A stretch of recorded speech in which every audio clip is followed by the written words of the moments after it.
दोस्तों नमस्कार। मैं आपका दोस्त आपका भाई धीरेन्द्र वर्मा बोल रहा हूँ।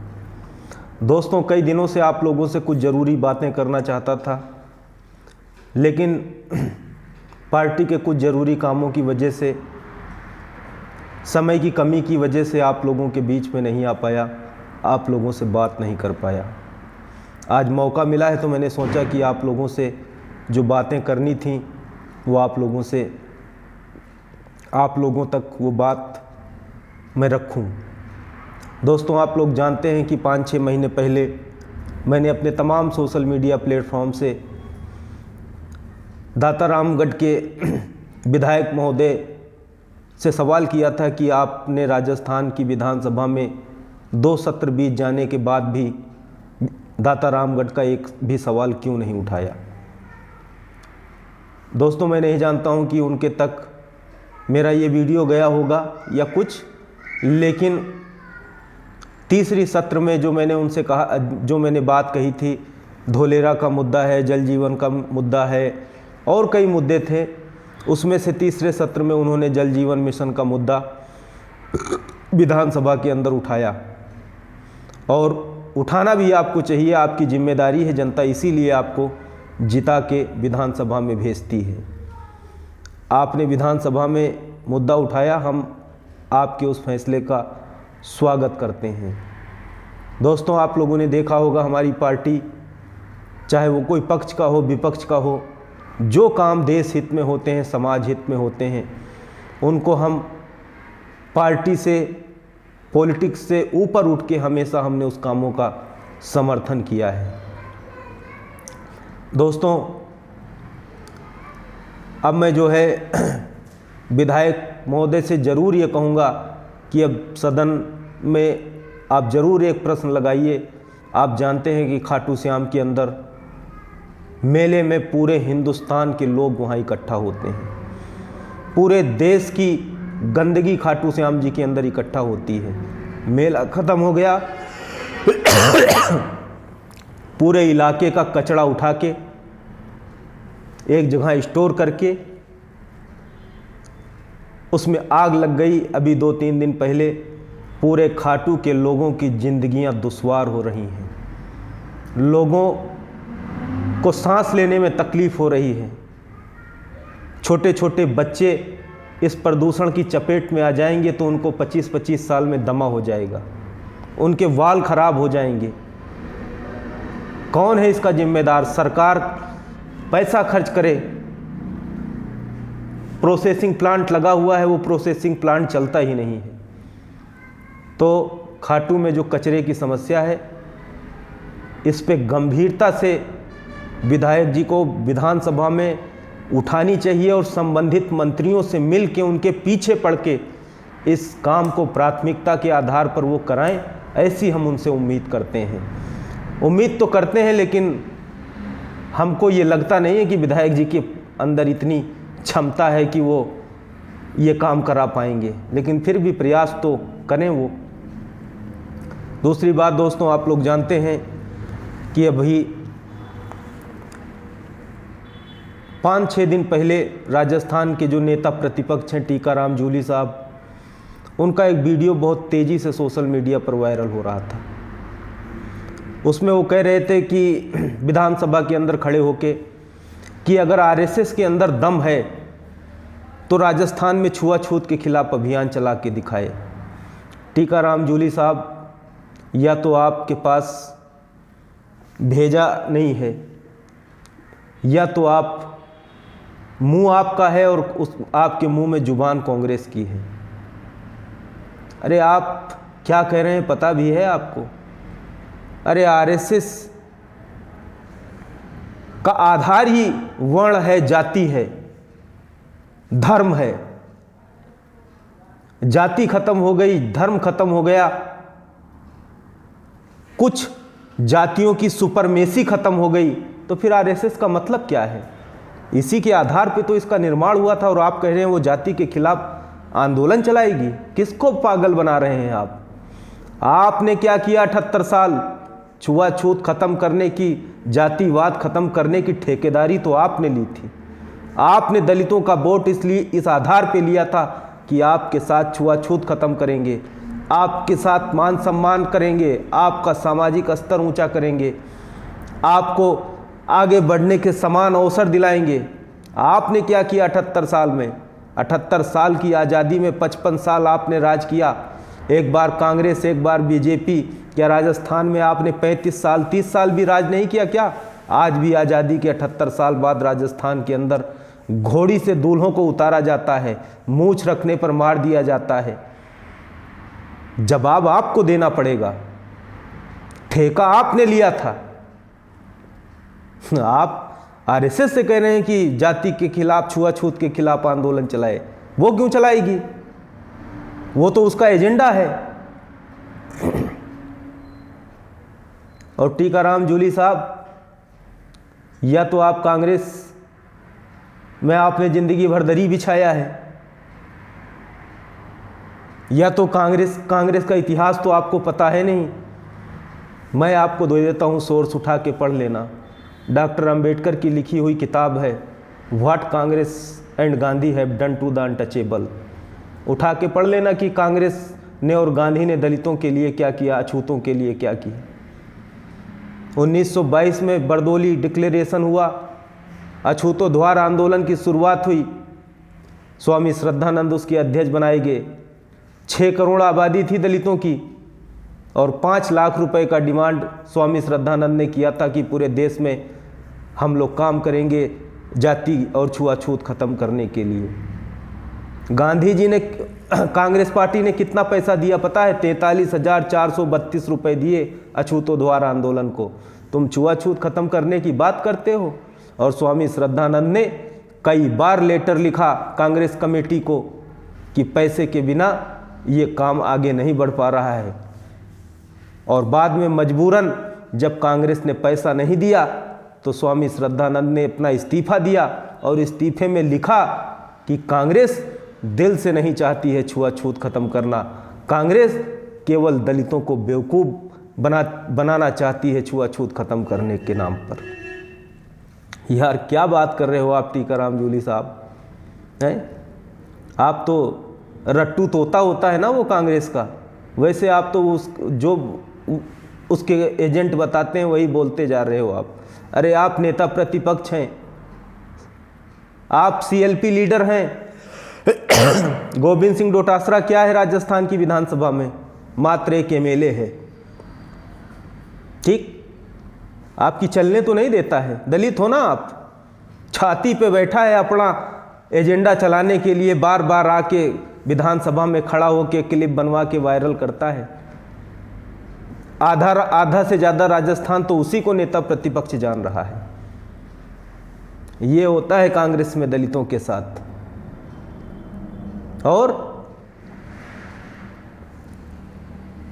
दलित समाज के लोगों, मैं आपसे कहना चाहता हूं, ये लड़ाई मूंछ रखने की नहीं है, लड़ाई घोड़ी चढ़ने की नहीं है, लड़ाई बुलेट चलाने की नहीं है। आपके घोड़ी चढ़ने से, आपके मूंछ रखने से, आपके बुलेट चलने से किसी को दिक्कत नहीं है। कोई होंगे 1-8% बेवकूफ़ लोग, 99% लोगों को दिक्कत आपकी राजनीतिक सत्ता में हिस्सेदारी न हो जाए, इससे है। आपके पास अच्छा रोजगार न हो जाए, आपके बच्चों के पास अवसर की समानता न हो जाए, आपके पास अच्छा घर अच्छा खाना न हो जाए, आपकी थाना तहसील कोर्ट कचहरी में आपकी सुनवाई ना होने लगे। लोगों को तकलीफ इस बात से है। लेकिन आप लोग कहाँ पड़े हो? मूंछ में, दाढ़ी में, बुलेट में। कांग्रेस का आईटी सेल दलित के साथ एक घटना होती है, तुरंत उसका एक वीडियो बना के सोशल मीडिया पे डाल के उसको वायरल कराता है और दलित उसको दबादब शेयर करते हैं। अरे मूंछ पे चढ़ने की लड़ाई लड़ रहे हो क्या? घोड़ी पे चढ़ने की लड़ाई लड़ रहे हो क्या? अरे राज में, सत्ता में हिस्सेदारी डालने की लड़ाई लड़ो। जिस दिन तुम्हारी सत्ता में हिस्सेदारी होगी, राज में तुम्हारा सिर होगा, किसी की औकात नहीं है तुमको घोड़ी से उतार दे, किसी की औकात नहीं है तुमको बुलेट चलने से रोक दे, किसी की औकात नहीं है तुमको मूंछ रखने से रोक दे। जो असली लड़ाई है वो तो लड़ ही नहीं रहे हो। लड़ना क्या है? अरे मेरे तो मूंछ नहीं है, मैं तो मूंछ नहीं रखता हूं, किसी की औकात नहीं है मेरे सामने बात करने की। जाति के आधार पर मेरा कोई शोषण कर ले, भारत के अंदर कोई ऐसा आदमी पैदा नहीं हुआ है अभी तक। मेरे तो नहीं है मूछ, क्योंकि मैं मूछ रखने की लड़ाई नहीं लड़ रहा हूं, क्योंकि मुझको पता है कि भारत के संविधान में आपको हक अधिकार सत्ता में हिस्सेदारी पड़ने से मिलेगा। लाओ मेरा राजनीति में हिस्सेदारी डलवा दो, लाओ मुझे व्यापार रोजगार दिलवा दो, मैं भी बड़ी बड़ी मूछ रखे घूमूंगा। कोई नहीं पूछता तुम्हारी मूछों को। और विधानसभा के चुनाव हुए, लोकसभा के चुनाव हुए, मैं चुनाव लड़ रहा था, आप लोगों के बीच में जाता था जब मैं कहता था कि आपकी जिंदगियों को कांग्रेस ने बर्बाद किया, आपको हिस्सेदारी कांग्रेस ने नहीं दी, तो आप लोग मुझको गाली देते थे, मुझको बीजेपी का एजेंट कहते थे। आज उसी राहुल गांधी ने स्वीकार कर लिया कि हमने दलितों का ख्याल नहीं रखा, हमने दलितों को हिस्सेदारी नहीं दी, इसलिए बीजेपी सत्ता में आ गई। अब किसको गाली दोगे? मुझको कहते थे बीजेपी का एजेंट हो। राहुल गांधी ने खुद कह दिया गुजरात की रैली में कि कांग्रेस में 50% बीजेपी के एजेंट भरे पड़े हैं। अब किसको गाली दोगे? सच हो गई ना मेरी बात। चंडीगढ़ में क्या हुआ? चंडीगढ़ में मेयर का चुनाव हुआ, 16 वोट बीजेपी के पास, 19 वोट आम आदमी के पास, 2 वोट कांग्रेस के पास। और मेयर किसका बना? 16 वोट वाले बीजेपी का बन गया, क्योंकि कांग्रेस ने 2 क्रॉस वोट बीजेपी को डाल दिए और चंडीगढ़ में बीजेपी का मेयर बना दिया। कौन मिला है बीजेपी से? सीकर में आ जाओ। आप जानते हैं 2018 में जिला परिषद का चुनाव हुआ, कांग्रेस 18 सीटें जिला परिषद की जीत के आई, 18 सीटें। और सोहनी देवी कांग्रेस से जिला प्रमुख का चुनाव लड़ी और बीजेपी से गायत्री सिंह लड़ी, प्रेम सिंह बाजोर की बहू। कांग्रेस को 14 वोट मिले, वो 4 वोट कहाँ चले गए? वो किसके एजेंट थे कांग्रेसी? वो 4 वोट बीजेपी में चले गए। और हमको क्या बताएंगे? बीजेपी के एजेंट हैं। आपने देखा होगा, मैं मुसलमान समाज के लोगों को भी कहता हूं, आपने देखा होगा अभी विधानसभा के अंदर रफीक खान को रामगोपाल शर्मा ने खड़े होकर क्या कहा? पाकिस्तानी। और रफीक खान विधानसभा के अंदर भों भों भों भों भों भों रो रहे हैं। अरे कौन तुम्हारे आंसू देख रहा है रफीक खान? है इंदिरा गांधी और दादी पर 4 दिन 6 दिन सदन नहीं चलने दिया कांग्रेसियों ने। तुमको पाकिस्तानी कहा? कोई कांग्रेसी आंदोलन किया? किसी ने आंदोलन नहीं किया, क्योंकि कांग्रेसियों को पता है इनको पाकिस्तानी कहो, इनके लात मारो, इनको गाली दो, इनके बच्चों को क्या नाम है, चाहे शिक्षा दो चाहे न दो, ये तो हमारे नौकर हैं, कांग्रेस के अलावा वोट कहाँ देंगे? तुमको कभी हमेशा मुसलमानों को सेकुलर का पाठ कांग्रेस ने पढ़ाया? इतिहास अगर पढ़ाया होता कांग्रेस ने तो गोपाल शर्मा से ऐसे सवाल पूछ लेते रफीक खान कि गोपाल शर्मा की दोबारा औकात नहीं होती किसी मुसलमान को पाकिस्तानी कहने की। क्योंकि वैचारिक लड़ाई तो सिखाई नहीं ना। मेरे पास ऐसे हजारों सवाल हैं कि अगर गोपाल शर्मा से मैं पूछ लूँ ना तो गोपाल शर्मा के पुरखे भी जवाब नहीं दे पाएंगे।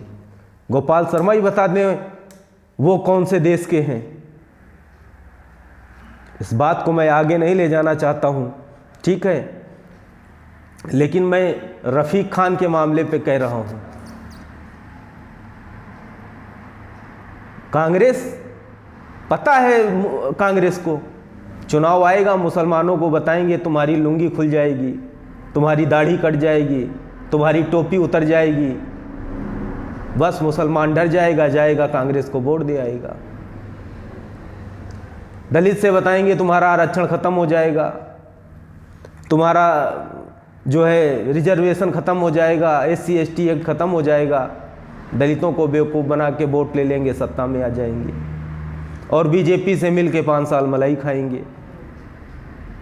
ये होता है यहाँ पे मेरे भाई। इसलिए मैं आप लोगों को कहता हूँ कि ये वैचारिक लड़ाई हम लोगों को मिल के लड़नी पड़ेगी। दूसरी बात आपको एक चीज़ और बता देता हूँ, कांग्रेस, मैं मुसलमानों की तो ज़्यादा उतना बात गारंटी नहीं लेता हूँ, लेकिन मैं कांग्रेस में टीकाराम जूली से लेके और जो इस समय सबसे बड़ा लीडर हो ना, उसको चुनौती देता हूँ। अगर छुआछूत, जातिवाद पर अगर 5 मिनट भी मेरे सामने टिक जाए वो तथ्यों के आधार पर, तो राजनीति करना छोड़ दूंगा मेरे भाई। किस मुंह से कांग्रेस बात करती है? वो जमाना चले गए जब दलितों को बेवकूफ़ बना के तुमने वोट ले लिया। और आज हिसाब पूछो कांग्रेस से तो कहते हैं, तुरंत आरोप लगा देंगे बीजेपी से मिला हुआ है। अरे आज बीजेपी से अकेला, पूरा विधानसभा जानता है बीजेपी से अकेला धीरेन्द्र वर्मा लड़ रहा है। कांग्रेस की सरकार थी, अकेला तुमसे लड़ा। आज कोई बीजेपी और कोई कांग्रेस वाला बोलने वाला नहीं है। दलितों की ज़मीन पे कब्जा होता है, कोई कांग्रेसी मुंह नहीं खोल रहा है। दलितों की जो कांग्रेस को वोट देते हैं उनके साथ जुल्म, जाति, अत्याचार होता है, कोई कांग्रेसी नहीं बोल रहा है। 20 जगह क्या बीजेपी के लोगों ने ग्राम पंचायत की तालाब की जमीन पे कब्जा नहीं कर रखा है? इंक्रोचमेंट 20 जगह, अभी जांच करवा लो तो 20 जगह कर रखा है। ठीक है, आम तो आम आदमी है, कांग्रेस का सरपंच था एक शिशु का, उसी की बिल्डिंग गिरवा दी। कांग्रेस का एक भी चपरासी चूं तक नहीं बोला।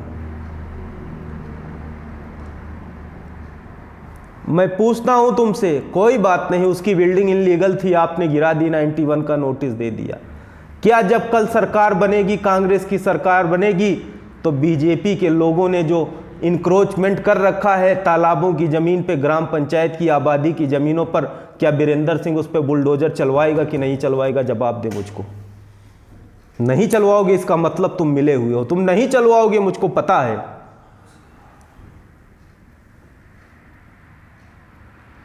इसीलिए मैं कहता हूं कि ये सब मिले हुए हैं। और मेरे दोस्तों, जब सरकार बदलती है तो आपको लगता है सरकार बदल गई ना। जो नीचे का सिस्टम है ना, जहां पैसे का लेन देन चलता है, वहां सरकार वरकार बदलने से कोई फर्क नहीं पड़ता है। वहां पैसा उसी फ्लो में चलता है जो कांग्रेस के फ्लो में, बीजेपी के फ्लो में। पैसा उसी तरीके से चलता है। कटता खरबूजा ही है, चक्कू नहीं कटता है, पिसती जनता ही है, चाहे सरकार कांग्रेस की हो चाहे बीजेपी की हो। और याद रखना, जो बेईमान लोग होते हैं, जो भ्रष्टाचारी होते हैं, जो दुर्दांत होते हैं, उनकी कोई जाति नहीं होती है। वो मौका आने पर अपने जाति के आदमी को भी नहीं छोड़ते हैं। जो बेईमान खुमार होगा, वो मौका आएगा तो किसी खुमार को भी नहीं बख्शेगा। जो बेईमान जाट होगा, वो मौका आएगा तो किसी जाट को भी नहीं बख्शेगा। जो बेईमान ठाकर होगा, वो मौका आएगा तो किसी ठाकर को भी नहीं बख्शेगा। जो बेईमान बड़ाई रेगर होगा, वो मौका आएगा तो किसी बड़ाई रेगर को भी नहीं बख्शेगा। बेईमानों की कोई जाति नहीं होती है। बेईमान जब उसको मौका मिलता है तो वो जाति वाति कुछ नहीं देखता, उसका काम केवल लूटना और ठगना होता है। तो ऐसे लोगों को पहचानने की ज़रूरत है, लेकिन हम लोग भावनात्मक रूप में बह जाते हैं। अरे हमारे जाति का है, जाति का है। अरे जो चोर होगा ना मेरे भाई, वो मौका आ जाएगा तो तुम्हारी जाति का हो के भी तुमको नहीं छोड़ेगा। ठीक है, आप जाति का सपोर्ट करो, लेकिन उस जाति में भी जो आपका अच्छा आदमी हो, जो देश हित में, समाज हित में, इंसाफ के लिए, न्याय के लिए जो बात करने की हिम्मत रखता हो, उसको चुनो। मुंह देख के टीका निकालने वाले लोगों को मत चुनो। कभी कांग्रेस की दरी बिछाने लगे, कभी बीजेपी की बिछाने लगे। वो केवल अपने फायदे के लिए दरी बिछाते हैं, आपसे उनको कोई मतलब नहीं है। तो दोस्तों, बातें तो आप लोगों से बहुत करनी है। मैं तो पूरी रात आप लोगों से बात करना चाहता हूं, लेकिन समय का अभाव है। और ज़रूर आगे जल्दी आप लोगों से मिलूँगा और आप लोगों से जो है कुछ ज़रूरी बातें और करूँगा। तो आप लोगों का बहुत बहुत धन्यवाद। और मुझे उम्मीद है कि आप लोग मेरे इस वीडियो को ज़्यादा से ज़्यादा लोगों तक पहुंचाएंगे। और दोस्तों, एक बात आप लोग हमेशा ध्यान रखना, दुनिया में दो तरीके के लोग होते हैं। एक तो वो होते हैं जो हवाओं में जैसी हवा होती है उस हवा में घुल जाते हैं, जैसा सिस्टम होता है उस सिस्टम में वो रंज जाते हैं। और एक वो लोग होते हैं जो सिस्टम को एक्सेप्ट नहीं करते हैं, बगावत कर देते हैं, जो व्यवस्था के खिलाफ लड़ जाते हैं, व्यवस्था से टकराने की हिम्मत रखते हैं। ऐसे भी लोग एक इस कैटेगरी के लोग होते हैं। तो ऐसे लोगों को भी आपको पहचानने की ज़रूरत है। मुझे उम्मीद है कि ये जो गम की काली रात है, ये गम की काली रात मिटेगी और उम्मीदों का सूरज निकलेगा, उम्मीदों का सवेरा होगा।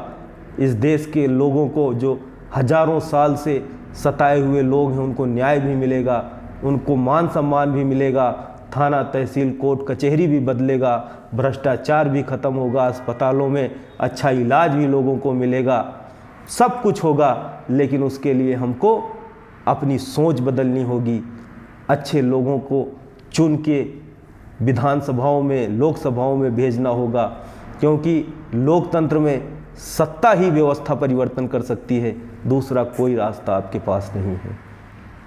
लेकिन इस देश के जो चंद लोग हैं जिन्होंने सत्ता को अपने घर की जागीर बना रखा था, जो सोचते थे सत्ता हमारे घर की है, वो कभी नहीं चाहते थे कि इस देश का किसान, गरीब, कमज़ोर का बेटा राजनीति करे, सत्ता में आए, आगे बढ़े।